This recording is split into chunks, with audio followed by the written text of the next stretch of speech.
Welcome to another new episode of the Get Organised with Declutter Me podcast with myself, Shalina. I hope you're well wherever you are in the world.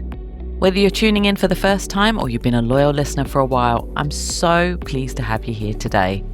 Your support truly means everything to me. Sharing my passion for decluttering and organising with you each week is such a joy, and I feel so lucky to do what I love. If you're enjoying the podcast, I'd be so grateful if you could help spread the word, whether it's by following, subscribing, leaving a review, or sharing this episode with your friends. Your feedback makes all the difference and helps me bring joy and helpful content to everybody. Today, we're going to be talking about something that often gets overlooked when it comes to wardrobe organisation, and that's the hidden clutter beyond the clothes. We all focus so much on decluttering our tops, dresses, jeans, and jackets, but what about everything else taking up space in our wardrobes? I'm talking about those accessories, handbags, shoes, jewellery, scarves, belts, and even luggage. These are the things that sneakily pile up and create chaos without us realising. So in today's episode, we're going to go through why these items are so easy to accumulate, how to declutter them effectively, the best ways to organise and store them. If you've ever struggled with overflowing handbags, tangled jewellery, or shoes you just never wear but can't let go of, this is the one for you. When I work with my clients, I always notice that they have far more accessories, bags, and shoes than they actually wear. And when I ask them why, I hear the same reasons over and over again.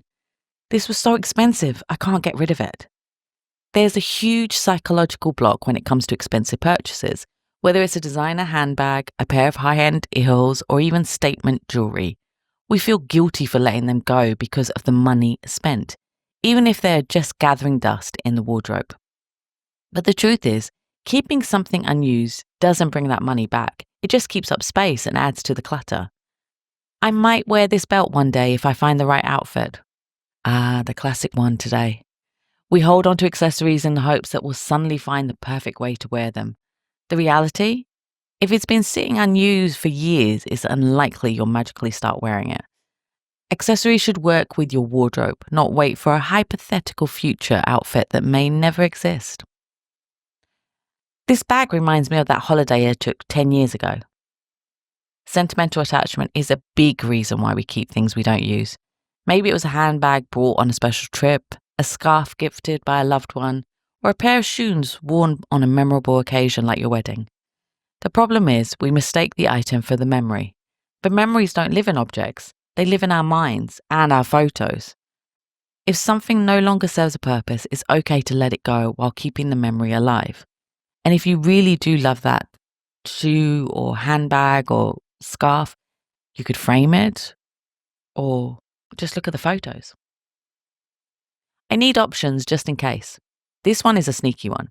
We tell ourselves that we need a variety of handbags, sunglasses, earrings for different occasions, but in reality, we tend to gravitate towards a handful of favourites. That means 90% just sit there, unused.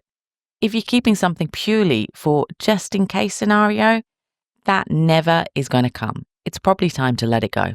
Unlike clothes, which we tend to reassess regularly when seasons change or when things stop fitting, accessories, bags, and shoes tend to linger. They're small. They don't take up as much space as bulky clothes, or so we think, especially with shoes. And they often get stuffed into drawers, boxes, or the backs of shelves where they're forgotten. Some of the key reasons why we accumulate so much without realising include they don't take up so much space, or so we think. A handbag here, a belt there, a couple of pairs of shoes tucked away. It doesn't seem like much. But when you step back and actually count how many of these each item you own, it's often shocking. It's easy to overlook clutter when it's small or spread out in different storage spots. They don't wear out quickly. Unlike clothes which fade, tear, or go out of shape, accessories and shoes can last for years or even decades, if they're well made. That means we rarely think to declutter them, even if we haven't worn them in ages. They're impulse purchases. Let's be honest, how many times have you bought a necklace, a pair of earrings, cute clutch, just because? Accessories often feel like harmless purchases, small ones, so we don't often put much thought into whether we truly need them. Over time, they just add up. Trends change, but we don't declutter. So many of us buy into the trends, big statement necklaces, oversized sunglasses, tiny handbags. But once the trends fade, we don't always get rid of those items. Instead, they sit at the bottom of the drawer, taking up space, but never getting worn again.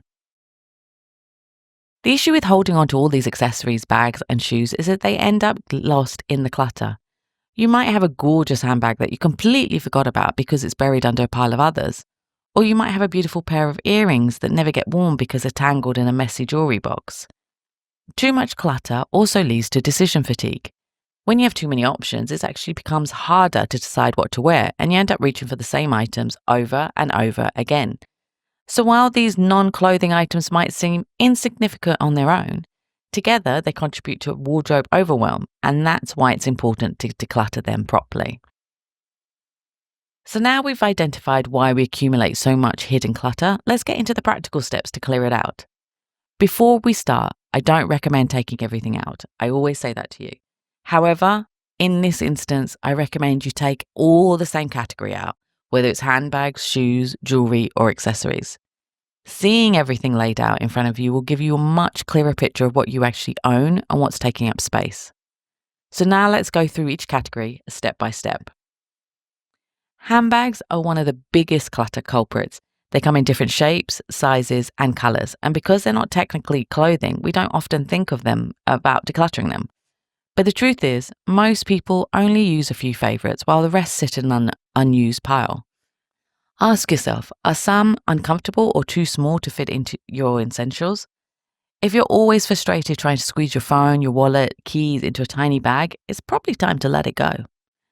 Are any of them out of style or just not practical anymore? Fashion trends change and some bags just don't work with your current lifestyle.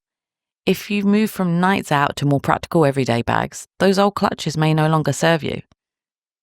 Are some of them damaged beyond repair? If a bag is peeling, cracked, or has broken zippers, you're never going to fix them. It's just taking up space.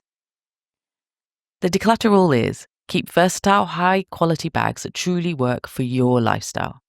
Let go of duplicates. If you have 10 black handbags but only use 1 or 2, do you really need the rest?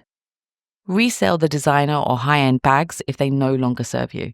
There are so many online platforms now like Vestiaire, Luxury Closet, even Vintage. You can sell the high street ones on there, and Depop, where you can give them a second life. For storage, store the handbags upright on a shelf or in clear bins so you can easily see them. Use bag inserts or tissue paper to help maintain their shape. What I also do is get, they're like plastic puffy things that you get in when you get deliveries. I especially get them in Amazon and places, and you can cut out the puffy bits and put them into your bag. So I do that. So you put the stuff into the cloth bags which come with your handbags and then put them inside so you can easily take it out when you use your handbag. Shoes take up a huge amount of space, yet most people rotate between the same handful of pairs. The rest, they sit there unworn, gathering dust.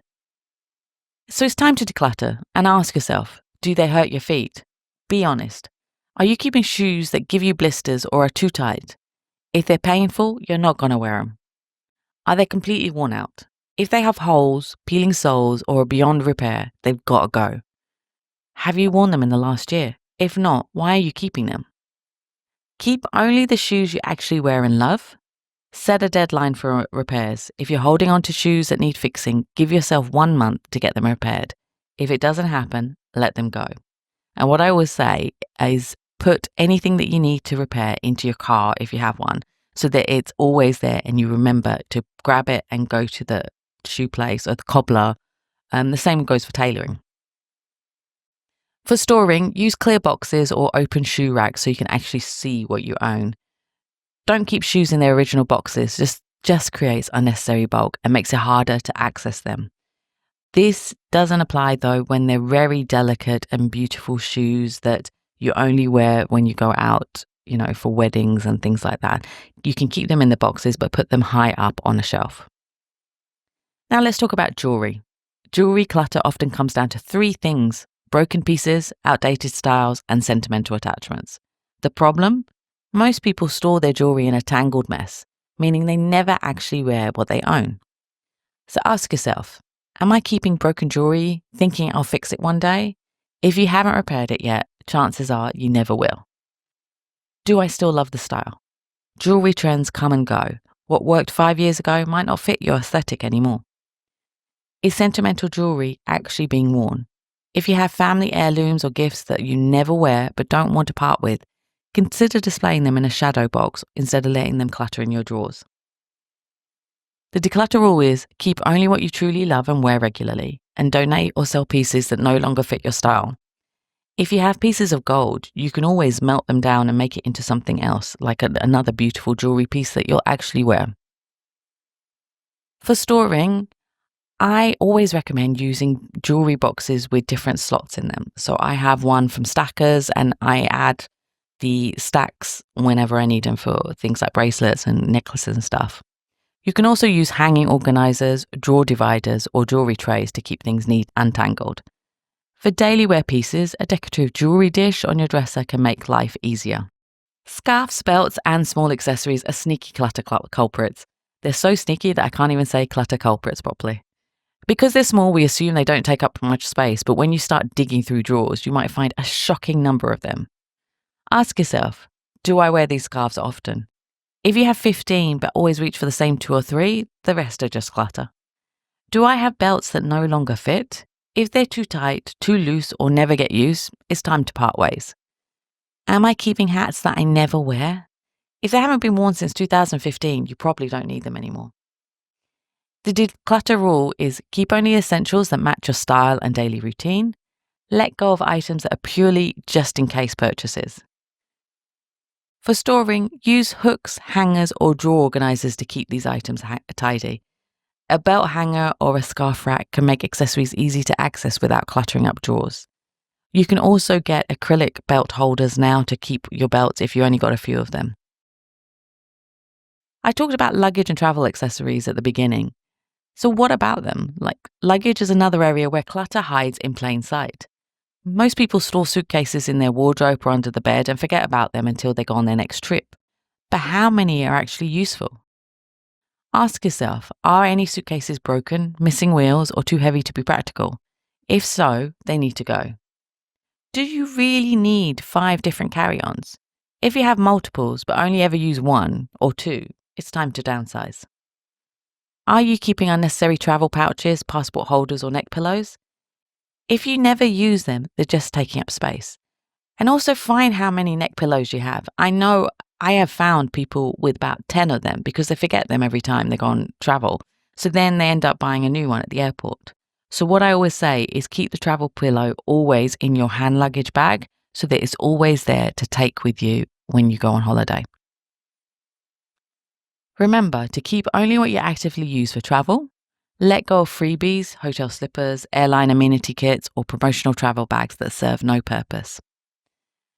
For storing, nest the suitcases inside each other to save space. So I have that with my Samsonite set. I have a set of 3 I've used for over 10 years, and they're still amazing. And they all nest inside each other and then go on a top shelf in my wardrobe. Use smaller suitcases to store seasonal items like winter clothing, keeping them out of your main wardrobe. So decluttering isn't just about getting rid of things, it's about creating a wardrobe that actually works for you. It's about making space for items you love, wear, and appreciate, rather than letting hidden clutter take over and making getting dressed a frustrating experience. When your accessories, bags, and shoes are organized and easy to access, your daily routine becomes smoother. No rummaging through piles of scarves to find the one that you actually wear. No more digging through a tangle of necklaces only to give up and grab the same one again. No more wasting time and searching for the matching shoe when you're already running late. It's about reducing that mental load. Clutter, whether it's clothes, accessories, or anything else, adds to the noise in your brains. When you have a streamlined, organized space, you feel lighter, calmer, and more in control. So this week, I challenge you to go beyond your clothes and declutter the hidden clutter in your wardrobe. Instead of feeling overwhelmed by the idea of tackling everything at once, start small. So pick one category: shoes, handbags, jewelry, scarves, or even luggage. Lay everything out so you can see what you own, and you might be surprised at what you're holding on to. And be honest with yourself. If you don't wear it, love it, or need it, let it go. And once you've done that, celebrate your progress. So take a moment to appreciate how lighter your wardrobe feels, how much easier it is to find what you need, and how much space you've reclaimed. If you've enjoyed this episode, let me know. I love hearing your decluttering wins, so share your progress with me on Instagram @Declutter Me. If you found this helpful, please take a minute to leave a review. It really helps more people to discover the podcast and get inspired to tackle their clutter too. Thanks for listening as always, and I'll see you next week for another episode. Thank you. Bye.